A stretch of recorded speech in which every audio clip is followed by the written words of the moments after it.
Hi, my name's Dee and welcome to Sunchild Tarot and welcome to your Taroscopes for the new moon in Pisces on the 13th of March, tomorrow, as I'm filming, so hopefully I'll get them all out on time. As ever, this is a little introduction about the new moon and what I've got to say about it, which is not a lot this time. And then there's a timestamp in the description below to fast forward to your reading. The reason I do this is because I advise you to watch 3 of them: your sun, your moon, and your rising signs. And if you don't know what your moon and rising signs are, there is a link in the description down below just so you can get yourself a free birth chart. There's plenty of sources, websites online that you can get that from.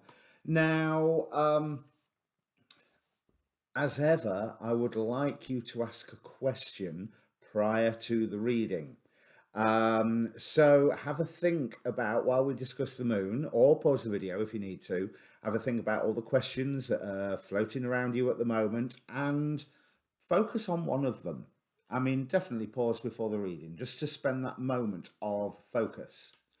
And be aware of all of them, though, because the cards will answer what they please, and not necessarily what you or I think are the highest priority issues. But yeah, this is a new moon at 23 degrees Pisces. It's the last of, I think, 6 new moons at 23 degrees of whatever sign they're supposed to be in that month. Supposed to be, that sounds wrong, but you know what I mean. The first thing that jumped out on me here is, well, the new moon is moon conjunct sun, as we all know. And this new moon at 23 degrees Pisces is smack bang on Albert Einstein's sun. So not a new moon in his case, but I really just like that image of, if you think about part of his identity that we all know, is his ability to think things through, to reason, to ask questions. And this is what I think this new moon is about. Watching a lot of the astrologers' videos, which I have yet to actually post on my Facebook page, link down below, I'll talk about that in a minute. But a lot of them are saying this new moon is not so much a time about setting intentions this time. That's for the day after, couple of days after, 3 days after of the new moon. It's more a case of planning to set the intentions, working out what you need to have in place for you to make your mind up about how you're going to proceed further. So another way of saying that is a way to clear space for setting the intentions. So clear space indicates all the old tropes of letting go and, to a great extent, forgiveness. So if there's anything you need to work on forgiving, now's an ideal time to do it. I probably have a few things on my own list. Now, this is emphasized even more by the degree angel. At 23 degrees Pisces, this degree is ruled by the angel Manakel, who represents accountability and the knowledge of good and evil. So with that knowledge of good and evil, there's the, that is good for me, that is not good for me, that is just downright evil, that's just not good for me. Both of those two things we can get rid of now, hopefully. Also, Manakel is ruling Mars this time, so it's 2 planets Manakel's ruling. Mars is quintile the moon, which, if I remember correctly, bear in mind I'm not an astrologer, but indicates a creative force between the two of them. So our emotions and our urge to jump forward and do whatever are linked creatively, almost mystically. Now Saturn, you may recall in my full moon reading that I did 2 weeks ago, Saturn was sat there listening to the moon while the angels were running around sort of an angelic court going, what about this, what about this, what about this? And Saturn's going, yeah, I don't know what you're talking about. Don't understand.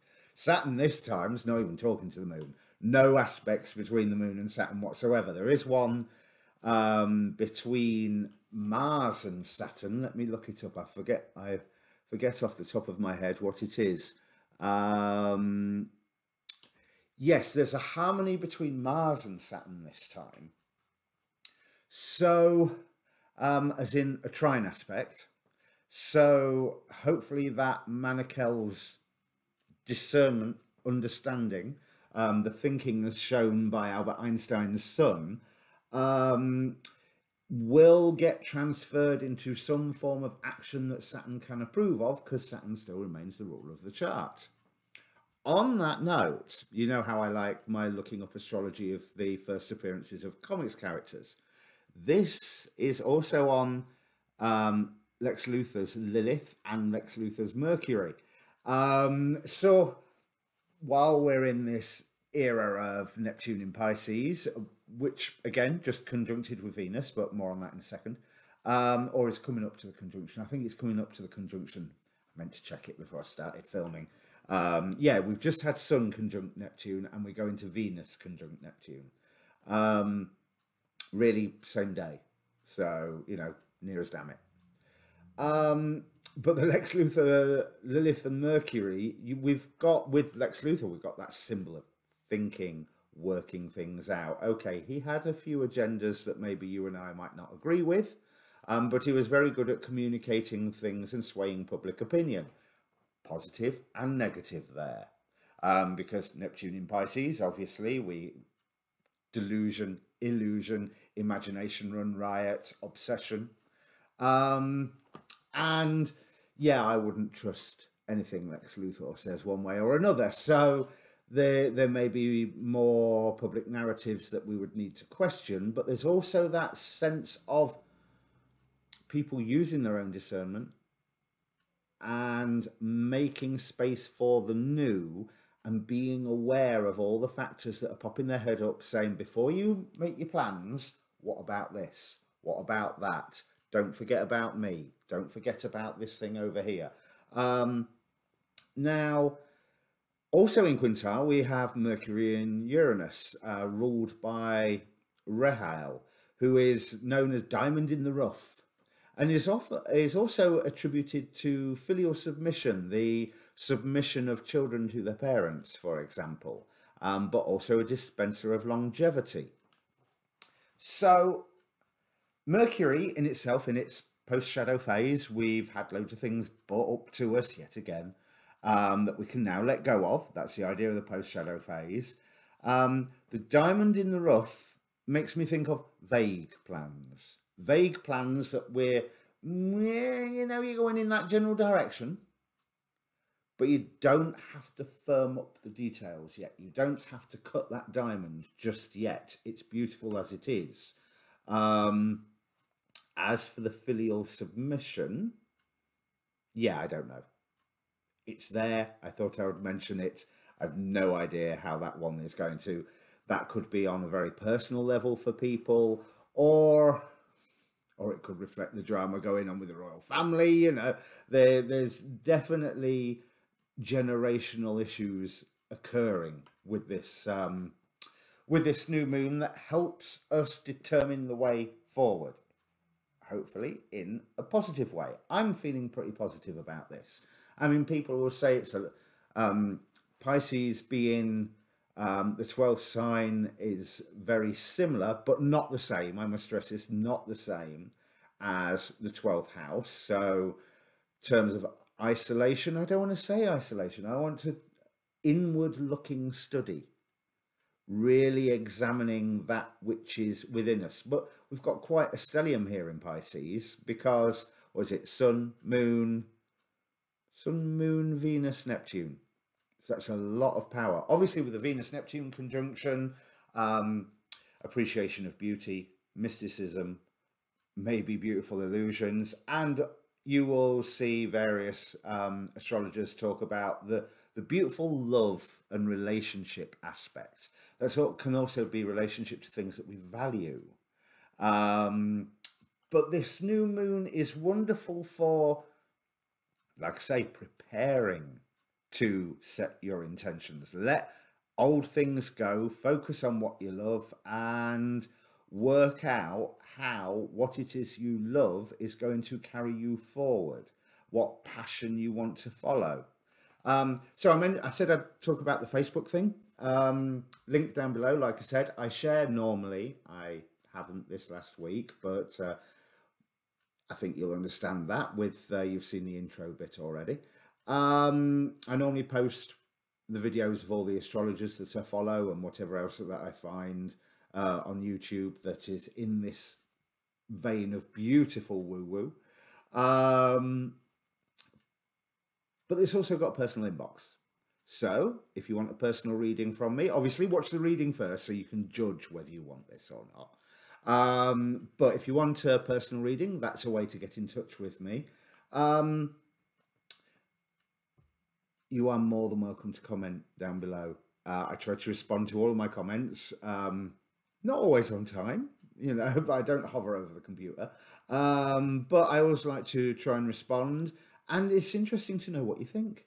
It's interesting to know that it's reassuring to know that the readings that I am doing are hitting home somewhere. Because in taroscopes, there's 3 layers to them, I think. There's obviously me doing the reading for a zodiac energy. Then there's you, the viewer, finding the readers that you... Oh, I've forgotten the word. I was going to say synchronize with, but that's... Nope, can't remember the right word. But the ones that you vibe with, the ones that you resonate, that's it. The ones that you resonate with. And then you have to apply the reading to your own circumstances if it sounds relevant. Absolutely and totally and utterly discard it if it does not sound relevant, because this is not a sort of form of mundane tarot reading. The reading either is for you and you'll be able to hear that, or it's not. Go and watch your rising sign, go and watch your moon sign. I mean, new moons, full moons, go and watch your moon sign always. So yeah, like, share, subscribe, all that good YouTube stuff, because it really does help. I'm still aiming for that magic 1000 yet, so anything you can do to assist with that will be greatly appreciated. And like I say, before I bring up the cards, just remember that one thing: ask a question first. And I think that's everything that I've got to say.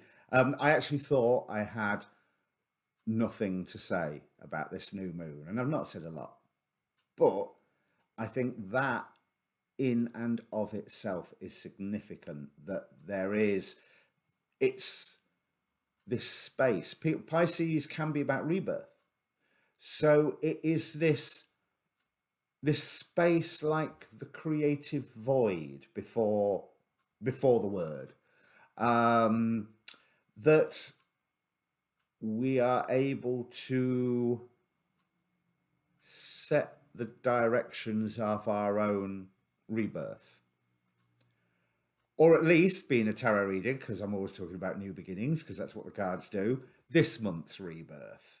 So I hope you're all well, and I will bring up your cards. Cheers. Okay, Libra, it looks like you're in for one of those learning times, and as challenging as that can be, I'm feeling really good about that. We start with the really positive cards in the middle of the Two of Swords, clarified by the Tower. So there's 2 ways I can interpret this. The first way I saw is that something that you were blind to has come and upended everything. Come and disrupted everything, caused an immense amount of disruption on the structures that are around you. Another way of looking at it is that you are faced with a decision at the moment where you rather feel sort of damned if you do, damned if you don't. But either way, you are very much aware that this is a time of changing. This is a time of letting go. This is a time of transformation and everything that the new moon's about anyway this month. But thank God that you have got either good friends supporting you or that you are part of a group of people committed to the same cause, committed to the same end. This Three of Cups, it's almost like these three beings are swearing an oath of fealty to one another. It's like, doesn't matter what happens, we are standing together, the group of us. You know, it's, and I can mean that in a sort of fellowship of the ring way, or even just a Golden Girls way. You know what I mean? There's that, we are sticking together, whatever.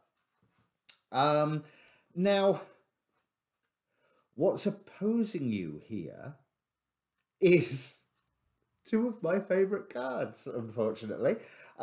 We have the Sun, which I always call the happy, happy, joy, joy card. But as an opposition, and especially in opposition to the Two of Swords, I'm feeling like something has been brought to light. Something that, okay, something where a decision, where a decision should have been made. Because we've got the Sun, as I say, clarified by the King of Wands. And if you've watched my channel for any time, you know the King of Wands is my favourite card.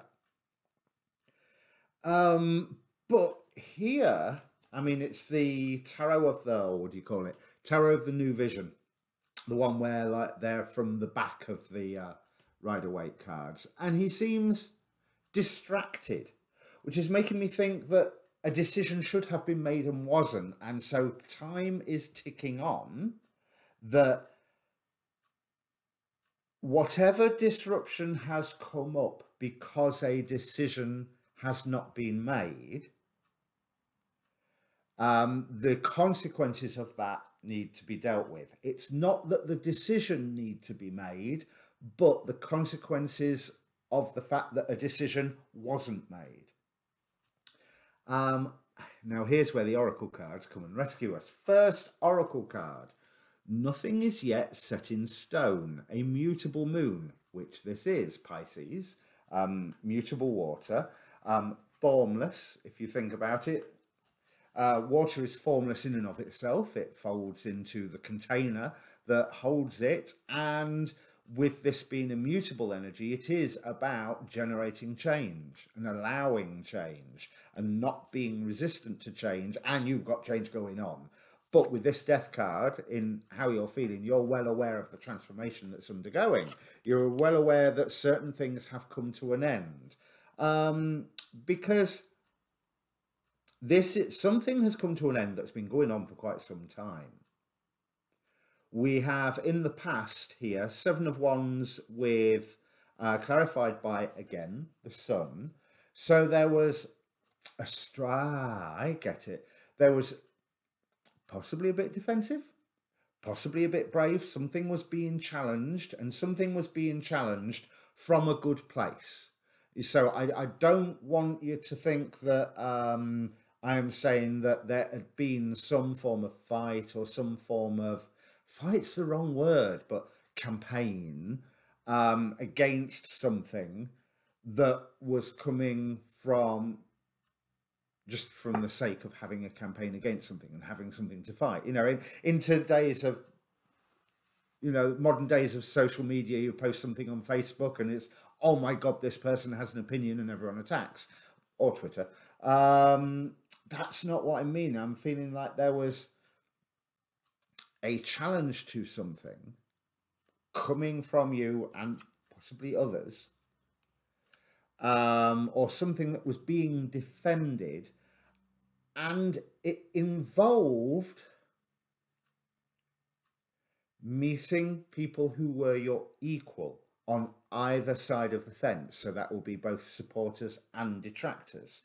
But that campaign had been ticking along for so long, and now all of a sudden something has shifted, something has changed, something has come to light. And I'm not saying that it's made the original campaign irrelevant, but what it has, or the original effort or direction irrelevant, but what it has done is change the landscape, shaken everything down. But you are in a position to shape what the new landscape is going to be. It is not the fact that, oh my God, everything's getting flattened by the earthquake, lightning bolt of the tower, and we're just going to pick through the rubble. No, you are getting to say, right, we'll put that rubble over there and we're going to build here and we're going to, irrigate here so that, put in the loos. You've got room at the moment to define how everybody, this group, is going to be proceeding forward. However, I'm feeling like you may be put into a leading light role, I think would be a good way to say it, because with other people here, we have Eight of Swords,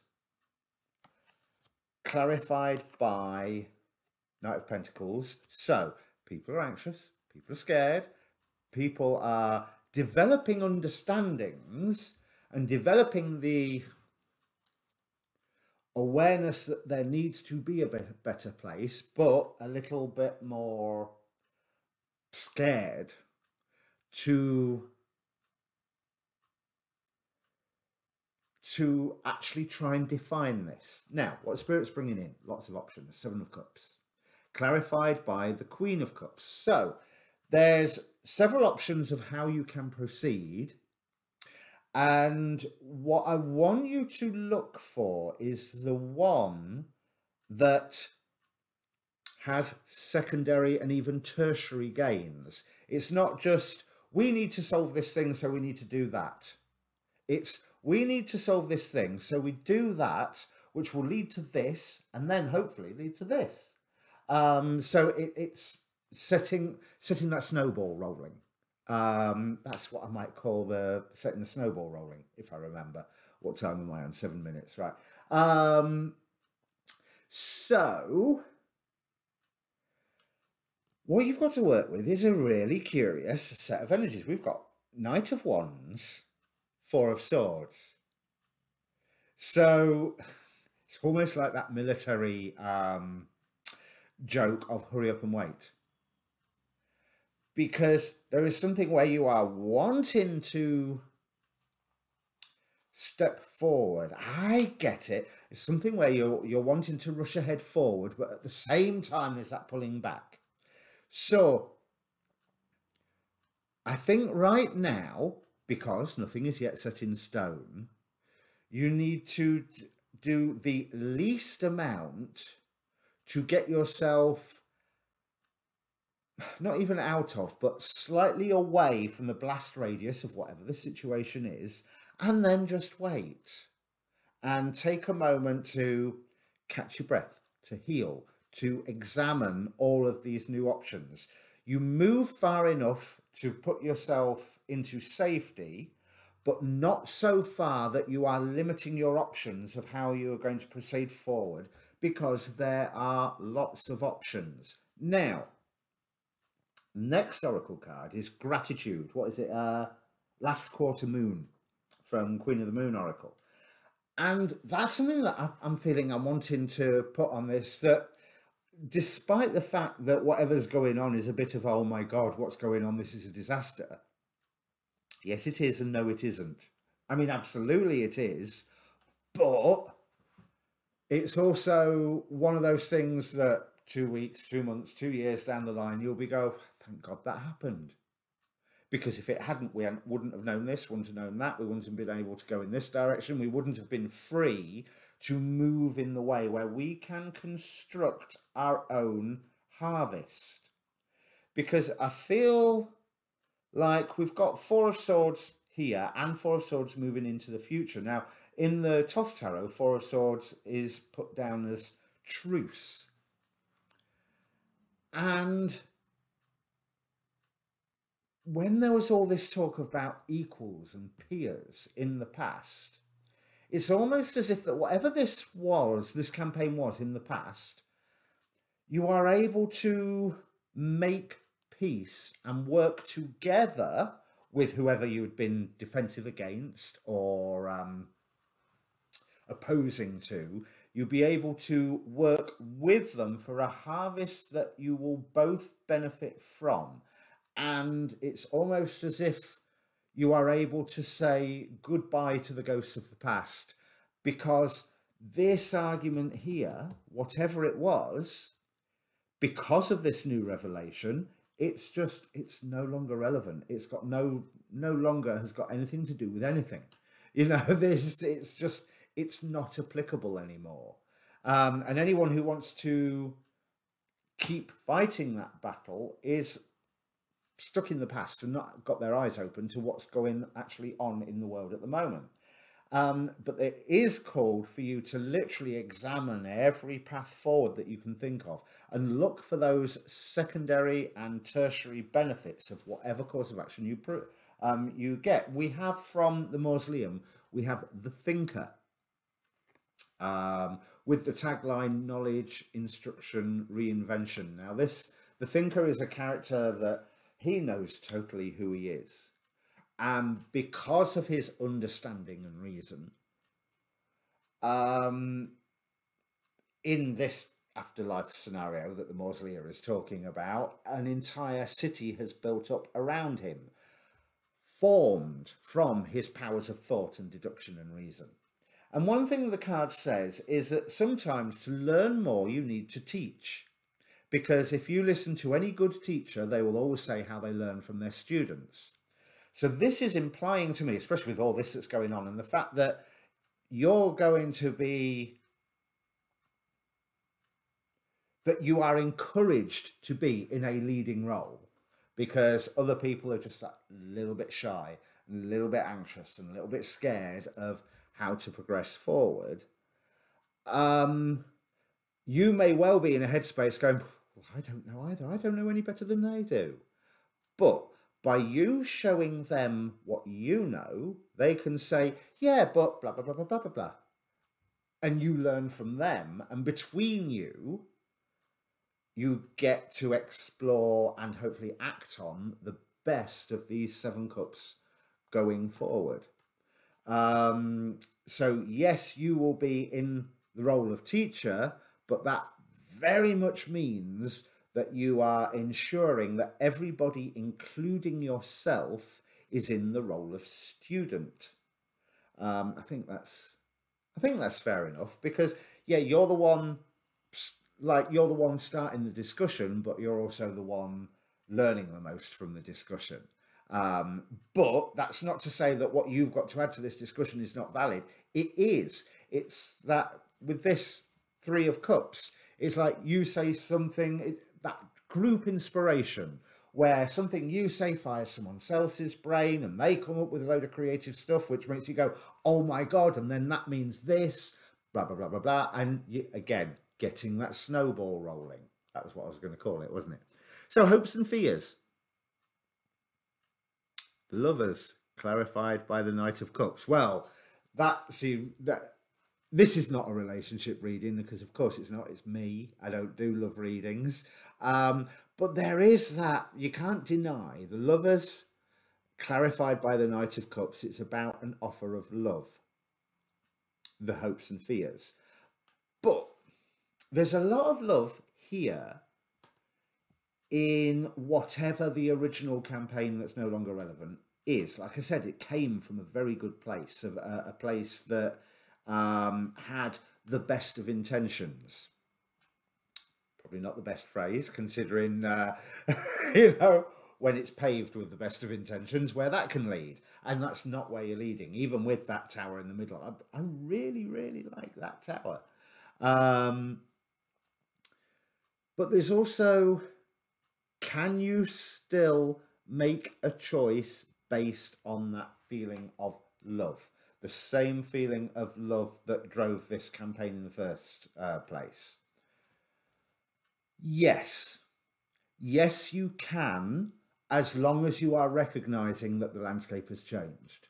So therefore, the love has not changed, but the way it is required to be expressed has to change.